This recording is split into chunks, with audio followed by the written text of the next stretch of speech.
ছিলাম যে ছাত্রলীগ হামলা করবে শিক্ষার্থীদের উপরে, তখন সেই রাতেই কিন্তু সালাউদ্দিন ভাইয়ের সাথেও আলোচনা করেছিলাম যে শিক্ষার্থীদের উপরে হামলা হতে পারে। এখানে সংগঠিত শক্তি হিসেবে ছাত্র দল এবং শিবিরকে ছাত্রদের পাশে থাকতে হবে।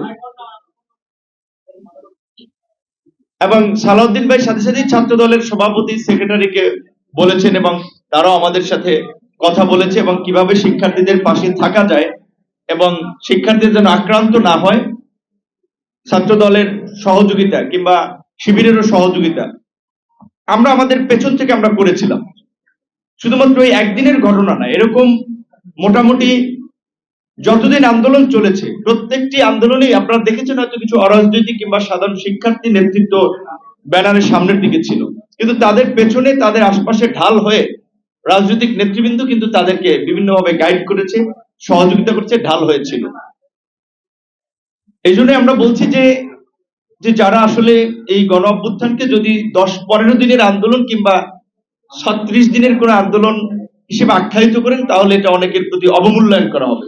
এটা ঠিক 10-15 দিনের কোন আন্দোলন কিংবা 36 দিনের আন্দোলনে এই গণ অভ্যুত্থান হয়নি। এর পেছনে একটা দীর্ঘ ইতিহাস এবং এই প্রেক্ষাপট তৈরিতে অনেক মানুষের ত্যাগ, তিতিক্ষা এবং সংগ্রামের ইতিহাস রয়েছে। বিশেষ করে শেখ হাসিনার ফ্যাসিবাদের বিরুদ্ধে রাজনৈতিক দল হিসেবে 2009 সাল থেকেই বিএনপি কিংবা জামাত কিংবা অন্যান্য রাজনৈতিক দল যে সংগ্রাম করেছে, তাদের এই সংগ্রামে নাগরিক সমাজ, সাংবাদিক সমাজ, ব্যবসায়ী, বিভিন্ন শ্রেণী পেশার মানুষ তাদের জায়গা থেকে ভূমিকা পালন করেছে এবং গত 16 বছরে প্রায় 3,500 মানুষকে বিচার বহির্ভূত হত্যাকাণ্ডের শিকার হতে হয়েছে।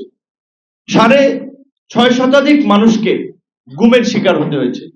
অনেক রাজনৈতিক নেতৃবৃন্দ থেকে শুরু করে সাধারণ মানুষ অনেককে এখনো তাদের পরিবার খোঁজ জানে না। তাদের কোনো সুনির্দিষ্ট অপরাধ ছিল না, তাদের অপরাধ ছিল তারা হয়তো আওয়ামী ফ্যাসিবাদের বিরুদ্ধে কথা বলেছে কিংবা রাজনীতি করেছে। বিশেষ করে আপনাদের একজন সহকর্মীর কথা উল্লেখ করেছেন, সাংবাদিক সাগর রুনির কথা।